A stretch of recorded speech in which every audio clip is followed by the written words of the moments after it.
And now it's time for Banksy's Captains. It's not Benny or Buddy, so please don't at them.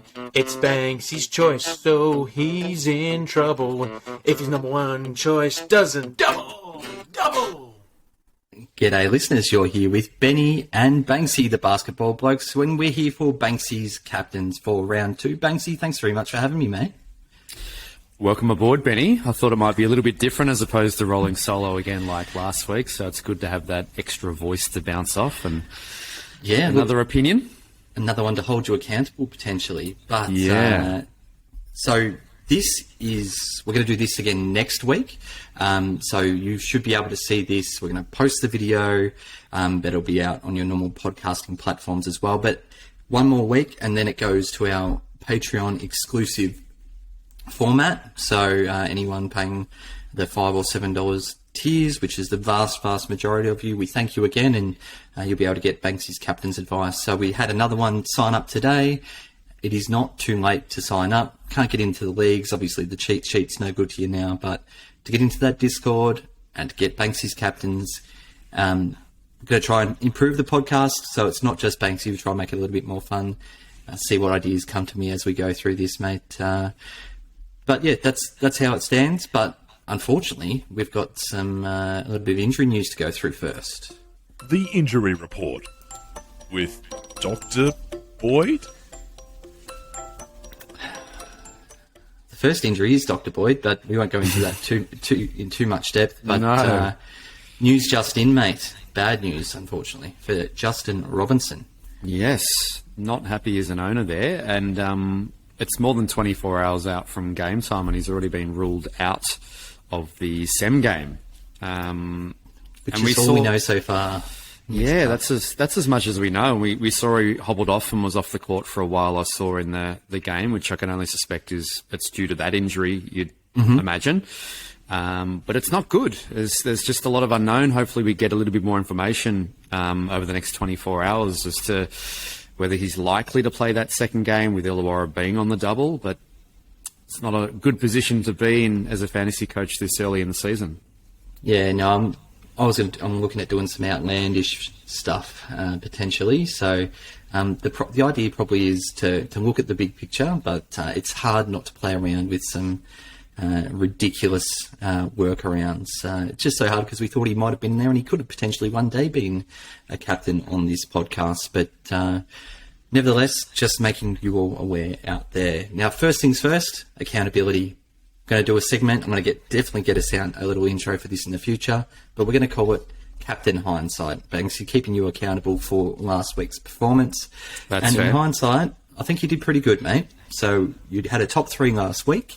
We had Josh Majette as your number 1, Rashard Kelly as your number 2, and Xavier Cooks as your number 3 option. I think, can you just explain that? I think you wanted just to put in there a non-JJ's one just for a bit of variety. Was that because obviously you could have loaded up probably on 4 or 5 jack jumpers at the time? Well, that's probably not 100% true. I think there was some merit in Cooks. Basically, just looking back at his numbers, you were paying $1.8 million for him. He was playing the Hawks. His last 4 last season against the Hawks, he loved to play them. So it had some merit. But as I also rightfully highlighted in the captains last week, I always feel safer going someone on the double. And with Tassie, the only team on the double, it just had to be Majette. He just seemed like the safest option. He scored the most out of the guys on the double. And the only guys that outscored him, obviously, was with Cotton, with that historical stat line, which we didn't expect. And I don't think anyone can rightfully say they expected XRM to do what he did either in his first game. Overtime as well in that. Yeah. So I think we did pretty well. I think it was, Majette was a little bit of captain obvious, and based on that, I based my team structure in having Josh Majette there. Disappointed in the second game, but being 3rd overall for the round for your number 1 option, we're giving that a pass this week, mate. Let's get into this week. What have you got for us?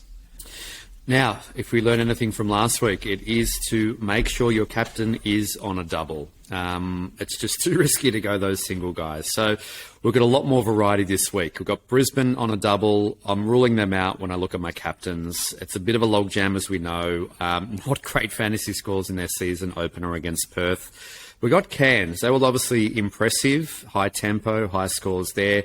I still see it as a little bit of a logjam, and they're not going to play Tassie every week, so I want to see more there before I award someone a captaincy there. Illawarra, as I mentioned, only guy I would have considered was Robinson, and there was genuine interest in looking at him this week. But he's out of the picture, at least for now. Your mob, the Phoenix, too much unknown, guys coming back, guys missing, no standout fantasy performer in round one either. Interesting. Wouldn't lock in Creek at this point as well, not with that hair anyway. And Tassie, based on what we saw in round one, is just a nup. When we're looking at captains, there's no standout guy there. They're more a team as such when it comes to fantasy. I'm just going to stop you there, if that's all right. Yeah. So, source, like, we traditionally would be really considering someone like Williams as the one who's massive ceiling guys on the double. He, upon signing and in pre-season, we would have thought he would be in contention. Just in general, though, talking about the bigs, right? I went through the averages of the top averaging players from round one. Only 3 out of the top 25, I actually think Bangers might have been 25th, were bigs, PF, or centre eligible, essentially, or PF only, what we categorise in our advanced stats as bigs. Now, normally, about 20 of those 25 would have been big players. So yeah, that's a complete flip. I think it's an anomaly. So it'd be interesting to see where you put a certain big power forward eligible player this week, mate. But guards... there's definitely a couple of guard options as well. So, yeah, I'm really looking forward to that because bigs would normally be where we'd be at. So, I am curious. Agreed. All right, let's get stuck in. How many numbers we got here? Let's roll with 3. I don't think we need to go 5 this week. Number 3. Bryce Cotton. Okay, so hard to not have him in here after what we saw last week with that historical stat line. Perth have Illawarra at home. They have Cairns away. Looking at the numbers from last season, Bryce Cotton, pretty modest against the Hawks, 32, 39 and 37 in the 3 games there. Will we see Robinson? We know he won't be in the first game. Will he play that second game against Perth? And if he does, will he be underdone? He does love to play Cairns. I think a little bit of bully ball we've seen in the past from Bryce against the Taipans. Last season, 63, 58 and 70, and we know that Cairns are playing up tempo, and I think that can only play into Bryce's hands. But look, how's he number 3 on that numbers? This is interesting. Well, there's more to come. But look, with Bryce, I wouldn't be surprised if he gets a little bit more attention. I don't think teams can let him do what he did last game. 91 fantasy points, a double-double with rebounds. You'd think if Bryce is getting a double-double, it's going to be with assists. But even the 6 assists, the 6 steals, he's not going to get 6 steals every game. That's, I think, up pace, high pace does lean to a few, I think. It can. Agreed. But he's highly owned. He's 41% owned. He's the most owned out of my top 3, and he will also be highly captain this week, which is completely understandable with what we saw in round 1. All right. Number 2? I am going to go with Derek Walton Jr. DeWalt. Now, I know some might have thought Cotton would be ahead of him. Yes, it's a small sample size, I agree. But what I saw from DeWalt last week, it was just nothing short of elite. 32 points, 4 boards, 8 assists in your opening game in the league. And he just looked a tier above, didn't he? So 64 fantasy points. He basically looked like another Jalen Adams for the Kings, if not better. I think the matchup looks good from what we've seen so far. So Sydney got their first home game, and that's the first home game since they won the championship against Brisbane. we just spoke about what Cotton did to Brisbane. DeWalt, Very good point. being a guard, I think we're going to see a little bit similar there. He then plays Melbourne, and if I have to give you a reminder of what Will McDowell-White, a.k.a. Beamer, a.k.a. BMW, had a stat fest and was bordering triple-double territory. A little bit from the OT there, but still, he was looking very good early and putting up very good fantasy stats. That Melbourne game, mate, like, it was a stat we mentioned on the main podcast about Melbourne conceding more pick-and-roll points in that game than they did for the entirety of the season last year. So defensively, they're not quite clicking yet, so maybe getting them early could be another... I mean, Walton operating the pick and roll was excellent, so looking forward to that. And hopefully that leads to a bunch of assists and potential there for a double-double with assists for DeWalt. So I think he's a great alternative if you don't own my number one or can't afford to bring in the number one. I guess my only slight flag or concern is the small sample size, but... you know, we've seen one game in the season proper, and I don't think we could have seen a better game from him on what we saw. He was just next tier elite, and I think he's going to be like that for a majority of the season, similar to what we saw from Jalen Adams. Okay, are we moving on to number one then? Let's do it.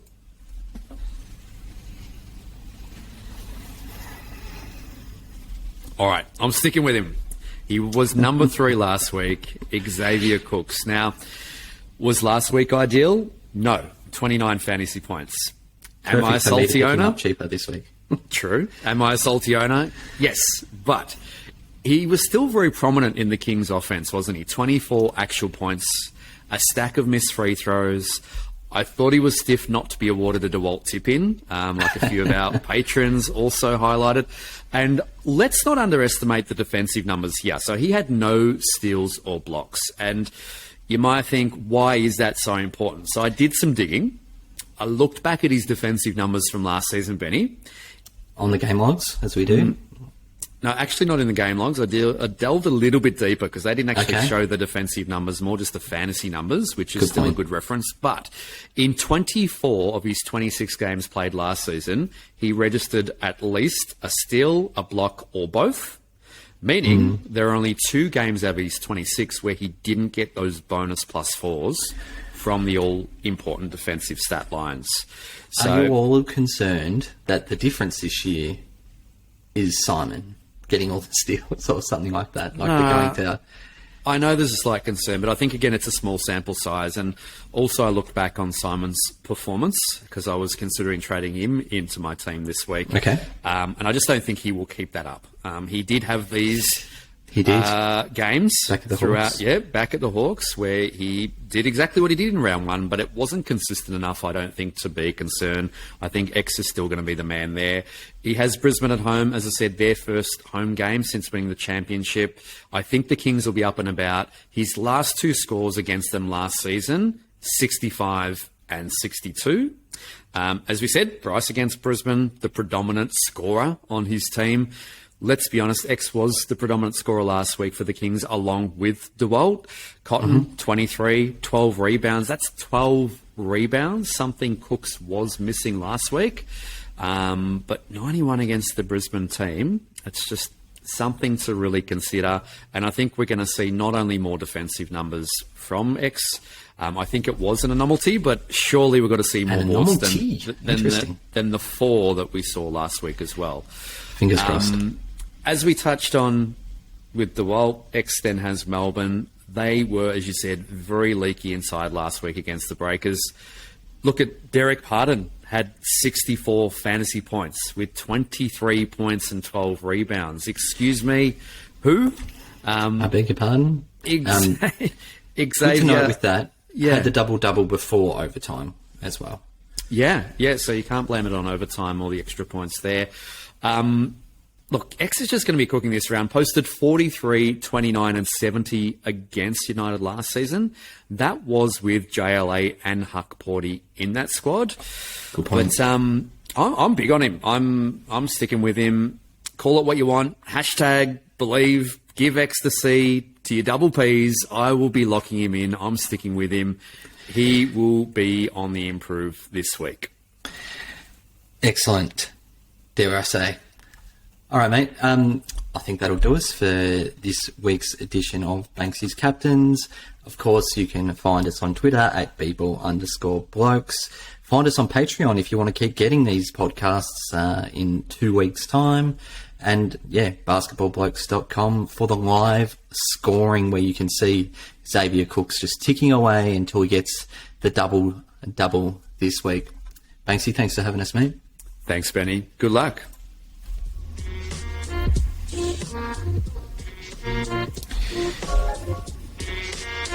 Thank you.